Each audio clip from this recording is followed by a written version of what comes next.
So let's start this video. Today I'm going to talk about the next method here on this channel, and it's going to be about the audiolingual method. Here we have 1, 2, 3, 4, 5 paragraphs about this method.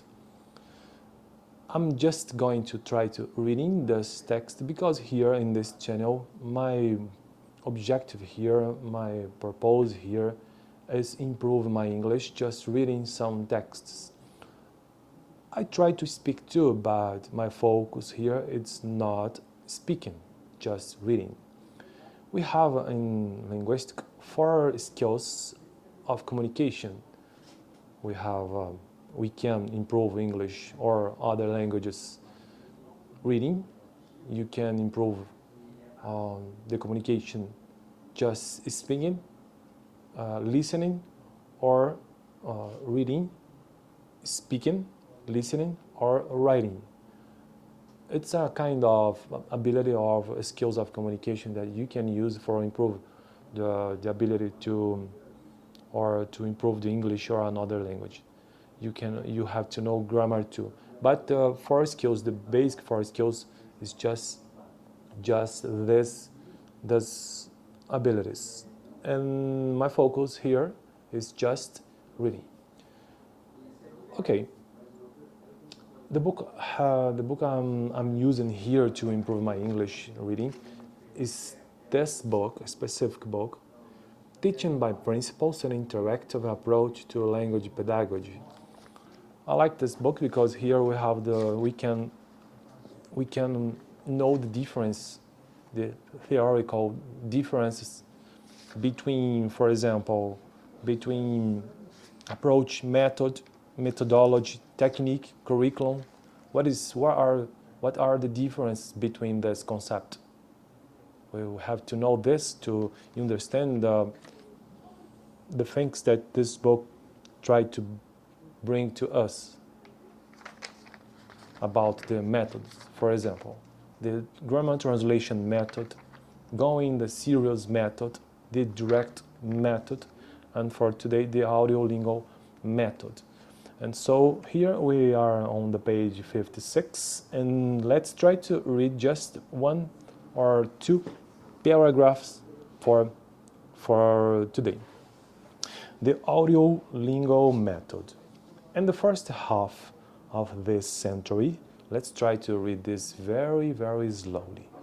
In the first half of this century, the direct method did not take hold in the United States the way it did in Europe. While one could easily find native-speaking teachers of modern foreign languages in Europe, such was not the case in the United States.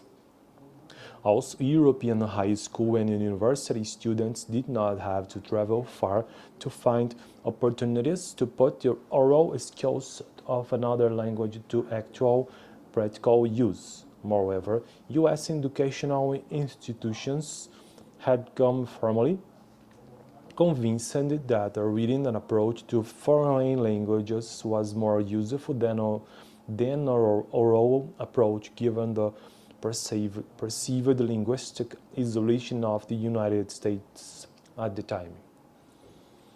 The highly influential Coleman report of 1929 Coleman had persuaded foreign language teachers that it was impractical to teach oral skills and that reading should become the focus.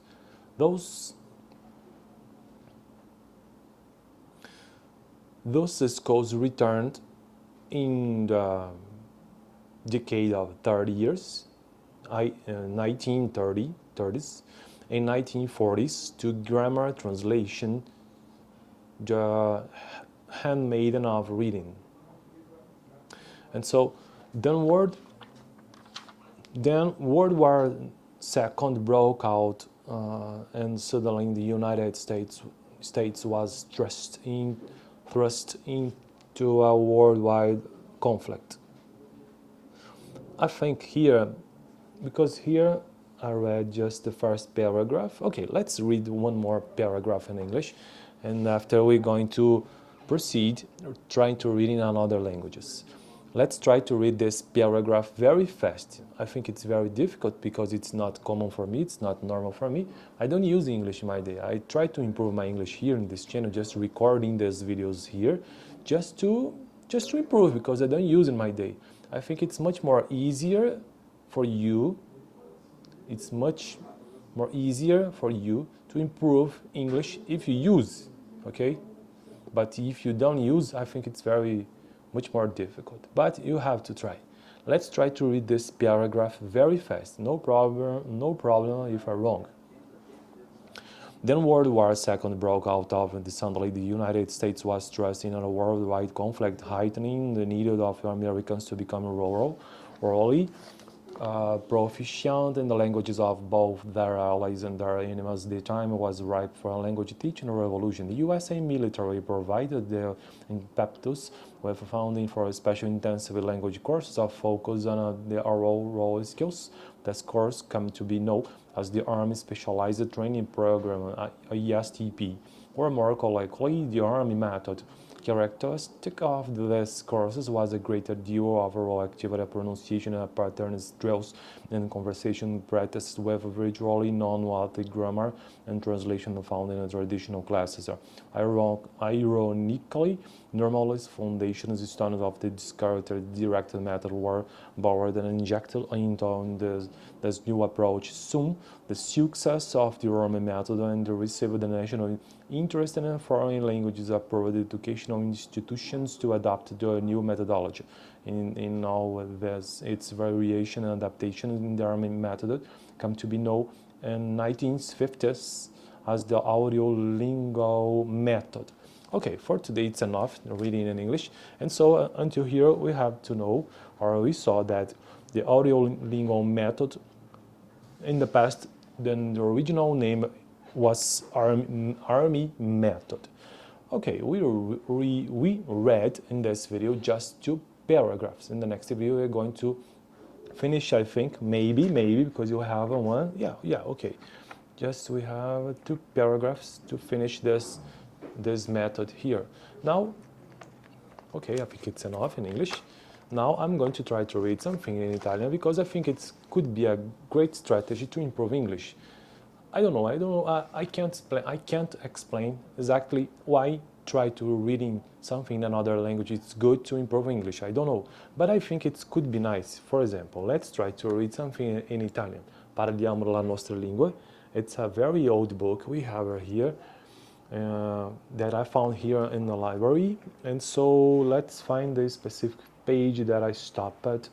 I think I stopped at the page about the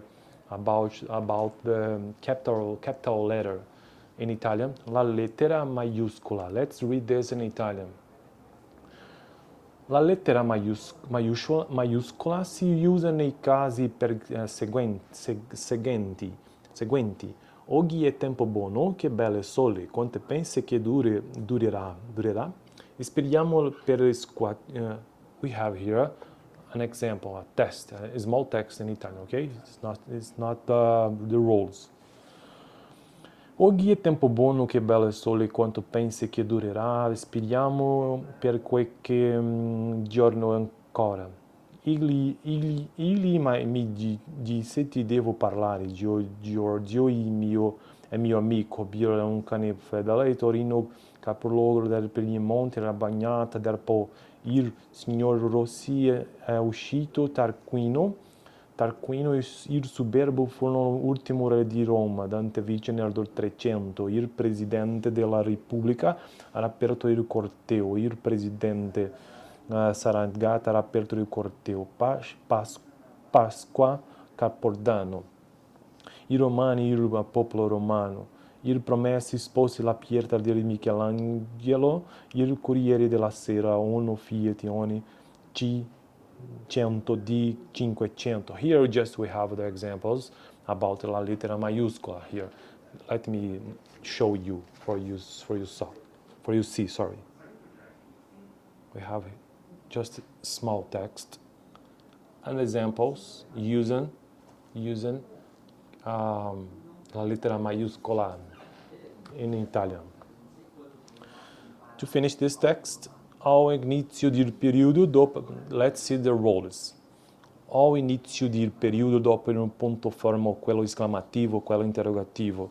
Ao início del discorso diretto, the role is to use the capital letter or the lettera maiuscola. Nei nomi propri di persona e di animali, nei nomi propri geografici, nei cognomi, nei soprannomi, nei nomi di secoli, nei nomi di autorità civili e religiosi, ma non quando sono accompagnati dal proprio nome, nei nomi indicanti solennità religiose e civili, nei nomi di popolo, ma non quando vengono usati come aggettivi, nei titoli di libri, opere d'arte, giornali, ecc. Nelle sigle di associazioni, industrie e società, per indicare i numeri romani. I think it's enough for today, just reading something in Italian. Now, let's try to reading something in Spanish. I have here an old book that, sorry, let me see here. Ouch. Okay, I solved.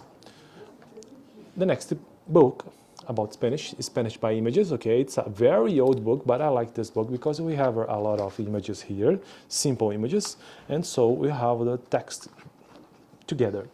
And the final of the page, we have the phonetic transcription, like you can see here.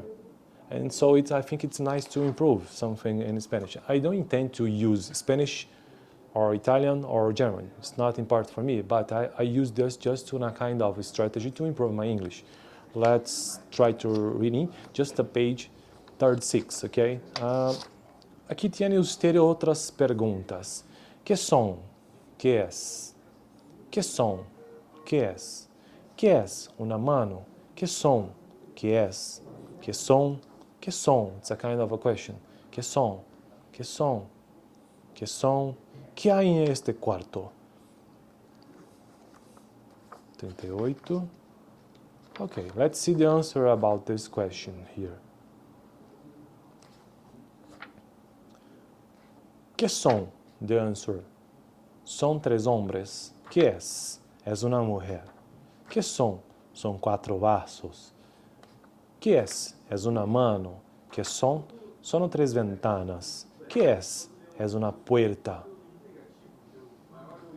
¿Qué son? Son tres casas. ¿Qué es? Es una calle. ¿Qué son? Son un muchacho y una muchacha. ¿Qué son? Son dos pies. ¿Qué hay en este cuarto? Hay una mesa y en este cuarto.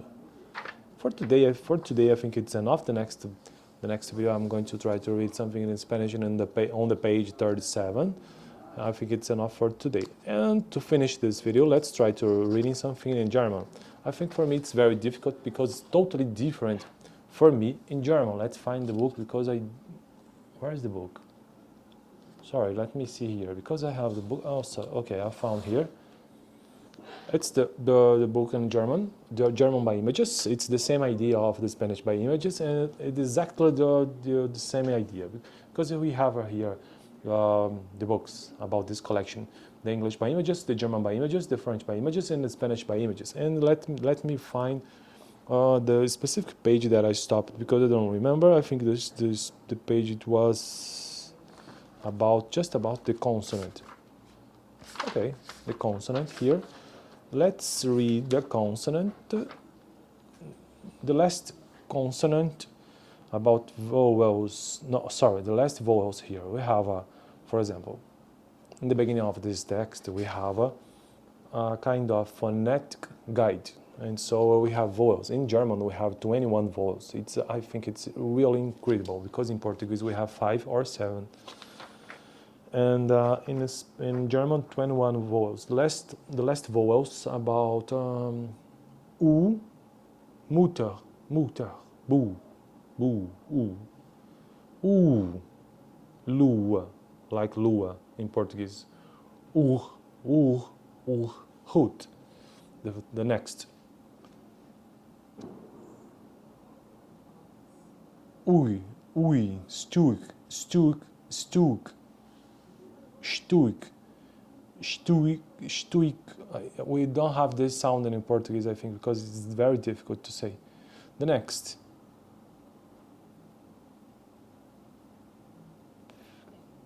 Stuik, tuig, tuig, tuig. I think it's tuig, tuig, tuig. Firra, firra, firra, firra, fir, fir, tuig, stig, stik, stik, stuk. Okay, for today we saw just 4 symbols here. Ur, stik, ik, fir, ich. The next video, let's try to reading something about German, but ditongos, because I don't know how can I say this in English, ditongos in Portuguese. For me, for today, for this video, I think it's enough. The next video, I try to improve English, just reading something like I'm doing exactly in this moment. Thank you for watching this video. Try to improve English, just reading, because I think it's nice too. Bye bye.